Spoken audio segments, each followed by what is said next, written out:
Hello दोस्तों, हमारे YouTube channel पे आप लोगों का स्वागत है। तो दोस्तों, आज की इस वीडियो में मैं आप लोगों के लिए लेकर आया हूँ जीके जीएस से रिलेटेड बहुत ही महत्वपूर्ण क्वेश्चन आंसर, जो कि आने वाले किसी भी एग्जाम के लिए बहुत ही महत्वपूर्ण साबित हो सकते हैं। तो दोस्तों, इस वीडियो का पहला क्वेश्चन है, भारत में कितने सार्वजनिक संस्था बैंक है। दोस्तों, जो भारत में सार्वजनिक संस्था बैंक है कितने हैं, तो यह जाएगा आपका ऑप्शन है 27। दोस्तों, भारत में सार्वजनिक संस्था बैंक है। तो ध्यान रखिएगा, यह क्वेश्चन है जो एग्जाम में रिपीट होते रहते हैं। और अगर आप लोगों को एक भी क्वेश्चन का इस वीडियो में सही से उत्तर पता होगा तो कमेंट जरूर कीजिएगा। दोस्तों, अगला क्वेश्चन है, बैंक क्या प्रदान करती है। दोस्तों, जो बैंक प्रदान करती है वह क्या प्रदान करती है, टी हो जाएगा आपका वित्तीय सेवाएं प्रदान करती है बैंक। तो ऑप्शन यहाँ पे सी करेक्ट आंसर हो जाएगा, वित्तीय सेवाएं। एग्जाम में कई बार पूछे गए हैं, तो ध्यान रखिएगा आप लोग। अगला क्वेश्चन है, भारतीय रिजर्व बैंक कब स्थापित किया गया, यानी फिर हुआ कब हुआ। दोस्तों, भारतीय रिजर्व बैंक स्थापित टी हो जाएगा आपका 1 अप्रैल 1935 में भारतीय रिजर्व बैंक की स्थापना की गई। तो ध्यान रखिएगा, ऑप्शन यहाँ पे ए करेक्ट आंसर हो जाएगा। और यह क्वेश्चन पूछे जाते हैं एग्जाम में, ध्यान रखिएगा आप लोग।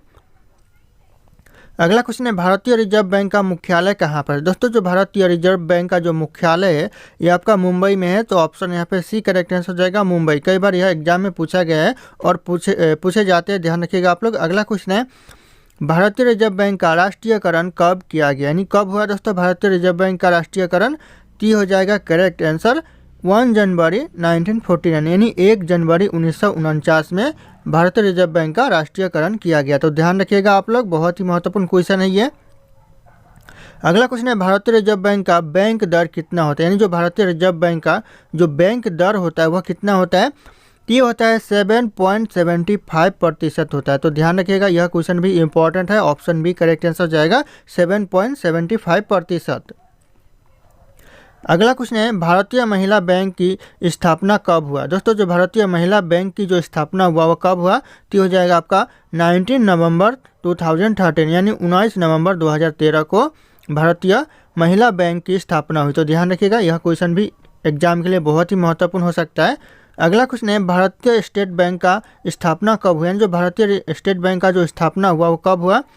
ये हो जाएगा आपका 1 जुलाई 1995, यानी 1 जुलाई 1995 1955, 1 जुलाई 1955। ऑप्शन यहाँ पे डी करेक्ट आंसर हो जाएगा। अगला क्वेश्चन है, भारत का सबसे पहला बैंक कौन सा है, यानी जो भारत का सबसे पहला बैंक है वह बैंक कौन सा है। ये हो जाएगा आपका भारतीय रिजर्व बैंक, जो कि भारत का सबसे पहला बैंक है। तो ऑप्शन यहाँ पे ए करेक्ट आंसर हो जाएगा। अगला क्वेश्चन है, बैंक ऑफ हिंदुस्तान। दोस्तों, बैंक ऑफ हिंदुस्तानी बैंक का स्थापना कब हुआ। दोस्तों, जो बैंक ऑफ हिंदुस्तानी बैंक है उसका स्थापना हुआ 1770 में, यानी 1770 में हुआ। तो ध्यान रखिएगा, ऑप्शन यहाँ पे सी करेक्ट आंसर हो जाएगा 1770। और अगर आप लोग हमारे चैनल पर नए होंगे तो चैनल को सब्सक्राइब करके बेल आइकन को प्रेस कर लीजिएगा, ताकि इसी तरह के वीडियो आप लोगों को सबसे पहले मिलती रहे। तो दोस्तों, अगला क्वेश्चन है, भारत में केंद्रीय बैंक व्यवसाय कार्य किस बैंक द्वारा प्रस्तुत किया जाता है। दोस्तों, जो भारत में बैंक व्यवसाय कार्य है वह किस बैंक के द्वारा प्रस्तुत किया जाता है, तो हो जाएगा आपका भारतीय रिजर्व बैंक के द्वारा यह प्रस्तुत किया जाता है। तो ऑप्शन यहाँ पे ए करेक्ट आंसर हो जाएगा, भारतीय रिजर्व बैंक। अगला क्वेश्चन है, विश्व बैंक का मुख्यालय कहाँ है। दोस्तों, जो विश्व बैंक का जो मुख्यालय हेडक्वार्टर है वह कहाँ पर है, तो हो जाएगा आपका वाशिंगटन में है। तो ऑप्शन यहाँ पे ए करेक्ट आंसर हो जाएगा, वाशिंगटन। ध्यान रखिएगा, एग्जाम में यह पूछा जाता है और बार बार रिपीट होते रहते हैं ये क्वेश्चन। अगला क्वेश्चन है, वर्ल्ड डेवलपमेंट रिपोर्ट निम्नलिखित में से किस संस्था का प्रकाशन है। दोस्तों, जो वर्ल्ड डेवलपमेंट रिपोर्ट है वह इन ऑप्शन में से कौन से संस्था के द्वारा प्रकाशन किया गया है, तो हो जाएगा आपका विश्व बैंक के द्वारा यह प्रकाशन किया गया है। तो ऑप्शन यहाँ पे सी करेक्ट आंसर हो जाएगा, विश्व बैंक। अगला क्वेश्चन है, भारतीय रिजर्व बैंक निम्नलिखित में से किस दर का निर्धारण नहीं करता है। जो भारतीय रिजर्व बैंक है इन ऑप्शन में से कौन सा ऐसा दर है जिसका निर्धारण नहीं करता है भारतीय रिजर्व बैंक, तो हो जाएगा आपका रिवर्स रेपो दर, जिसका निर्धारण जो कि भारतीय रिजर्व बैंक नहीं करता है। तो ऑप्शन यहाँ पे बी करेक्ट आंसर हो जाएगा। बाकी यहाँ पे बैंक दर का निर्धारण करता है, आयकर दर का भी निर्धारण करता है और रेपो दर का भी निर्धारण करता है। तो ध्यान रखिएगा, यह सही आंसर हो जाएगा, ऑप्शन बी। अगला क्वेश्चन है, ग्रामीण क्षेत्र में बहुसंख्य लोग ऋण की आवश्यकता को पूरा करने के लिए निम्नलिखित में से किसके पास जाते हैं। दोस्तों, जो ग्रामीण क्षेत्र के जो बहुत लोग होते हैं वह अपने ऋण की आवश्यकता के लिए किसके पास जाते हैं, तो हो जाएगा यहाँ पे साहूकार के पास जाते हैं। तो ऑप्शन यहाँ पे ए करेक्ट आंसर हो जाएगा, साहूकार। अगला क्वेश्चन है दोस्तों, भारत में निम्नलिखित में से किस राष्ट्र समूह का सदस्य है। दोस्तों जो भारत है, इन ऑप्शन में से यहाँ पे जो ऑप्शन दिया गया है इनमें से किस समूह का सदस्य है, ये हो जाएगा आपका ब्रिक्स का है। तो ऑप्शन यहाँ पे सी, BRICS, ये ब्रिक्स का सदस्य है, राष्ट्र समूह का सदस्य है। तो ध्यान रखिएगा आप लोग, ऑप्शन सी करेक्ट आंसर हो जाएगा। अगला क्वेश्चन है, भारत द्वारा विकसित मिसाइल का नाम निम्नलिखित में से क्या है। दोस्तों इन ऑप्शन में से जो भारत द्वारा जो विकसित मिसाइल का नाम है वह क्या है, ये हो जाएगा त्रिशूल। ऑप्शन यहाँ पे सी, त्रिशूल करेक्ट आंसर हो जाएगा। और यह क्वेश्चन भी एग्जाम में पूछे जाते हैं और रिपीट होते भी रहते हैं, तो ध्यान रखिएगा आप लोग इस क्वेश्चन के ऊपर। अगला क्वेश्चन है, बैंकिंग जगत में KYC का फुल फॉर्म यानी फुल रूप क्या है, पूर्ण रूप क्या है, यानी फुल फॉर्म दोस्तों क्या है KYC का, तो ये हो जाएगा correct answer know your customer. तो ऑप्शन यहाँ पे डी करेक्ट आंसर हो जाएगा, नो योर कस्टमर, ये KYC का फुल फॉर्म है। तो ध्यान रखिएगा आप लोग। दोस्तों अगला क्वेश्चन है, बैंकिंग एवं वित्तीय के क्षेत्र में निम्नलिखित में से किस शब्द का प्रयोग किया जाता है। यानी जो बैंकिंग और वित्तीय के क्षेत्र में जो इन ऑप्शन में से शब्द का प्रयोग किया जाता है, कौन से शब्द का, ये हो जाएगा आपका एक्रूड इंटरेस्ट का प्रयोग किया जाता है। तो ऑप्शन यहाँ पे ए करेक्ट आंसर हो जाएगा, एक्रूड इंटरेस्ट। अगला क्वेश्चन है, निम्नलिखित में से भारत के निजी क्षेत्र के एक बैंक का नाम कौन सा। यानी निम्नलिखित यहाँ ऑप्शन में दिया गया है, इन ऑप्शन में से जो भारत के निजी क्षेत्र के एक बैंक का नाम क्या है, तो हो जाएगा आपका साउथ इंडियन बैंक। ऑप्शन यहाँ पे B, South Indian Bank correct answer हो जाएगा।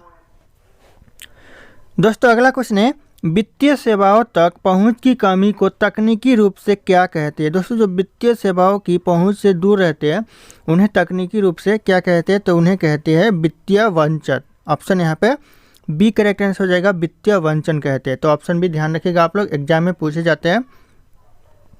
अगला क्वेश्चन है, निम्नलिखित में से कौन सा आधे विश्व का प्रमुख भोजन है। दोस्तों इन ऑप्शन में से कौन सा जो कि आधे विश्व का प्रमुख भोजन है, तो हो जाएगा आपका ऑप्शन बी, गेहूं, जो कि आधे विश्व का प्रमुख भोजन है। तो ऑप्शन भी ध्यान रखिएगा आप लोग। अगला क्वेश्चन है, बैंकिंग के क्षेत्र में निम्नलिखित में से कौन से शब्द का प्रयोग किया जाता है। यानी जो बैंकिंग क्षेत्र में इन ऑप्शन में से कौन से शब्द का प्रयोग किया जाता है, तो ये हो जाएगा आपका अकाउंट्स का प्रयोग किया जाता है। तो ऑप्शन यहाँ पे बी, अकाउंट्स करेक्ट आंसर हो जाएगा। ध्यान रखिएगा क्योंकि बैंकिंग के क्षेत्र में ज़्यादातर अकाउंट्स शब्द का ही प्रयोग किया जाता है। अगला क्वेश्चन, निम्नलिखित में से जापान की कौन सी मुद्रा करेंसी है। इन ऑप्शन में से जो जापान की मुद्रा करेंसी है कौन सी है, ये हो जाएगा आपका ऑप्शन सी, येन मुद्रा, जो कि जापान की करेंसी है। तो ऑप्शन सी ध्यान रखिएगा आप लोग। अगला क्वेश्चन है, विदेशी मुद्रा संबंधी कार्य किस बैंक का है। दोस्तों जो विदेशी मुद्रा संबंधित कार्य है वह कौन से बैंक का है, तो हो जाएगा आपका अपतटीय बैंकिंग का है। तो ऑप्शन यहाँ पे ए करेक्ट आंसर हो जाएगा, अपतटीय बैंकिंग। ध्यान रखिएगा आप लोग। अगला क्वेश्चन है, देश की सरकार एवं केंद्रीय बैंक द्वारा जारी नोट व सिक्के कौन सी मुद्रा होती है। दोस्तों जो देश की जो सरकार और केंद्रीय बैंक के द्वारा जो जारी नोट और सिक्के होते हैं उसमें कौन सी मुद्रा होती है, तो होती है ऑप्शन यहाँ पे ए हो जाएगा, यह वैध मुद्रा होती है। तो ध्यान रखिएगा, वैध मुद्रा करेक्ट आंसर हो जाएगा। अगला क्वेश्चन है, बॉम्बे स्टॉक एक्सचेंज का विश्व में कौन सा स्थान है। दोस्तों जो बॉम्बे स्टॉक एक्सचेंज है उसका पूरे विश्व में कौन सा स्थान है, तो हो जाएगा आपका ऑप्शन सी, 11वां स्थान है। तो ऑप्शन यहाँ पे सी करेक्ट आंसर हो जाएगा, 11वां। ध्यान रखिएगा आप लोग। अगला क्वेश्चन है, मुंबई स्टॉक एक्सचेंज को कब मान्यता मिली। यानी जो मुंबई स्टॉक एक्सचेंज की को मान्यता मिली वह कब मिली, तो हो जाएगा आपका 13 अगस्त 1997। ऑप्शन यहाँ पे सी करेक्ट आंसर हो जाएगा, 13 अगस्त 1957। दोस्तों ध्यान रखिएगा, 1957।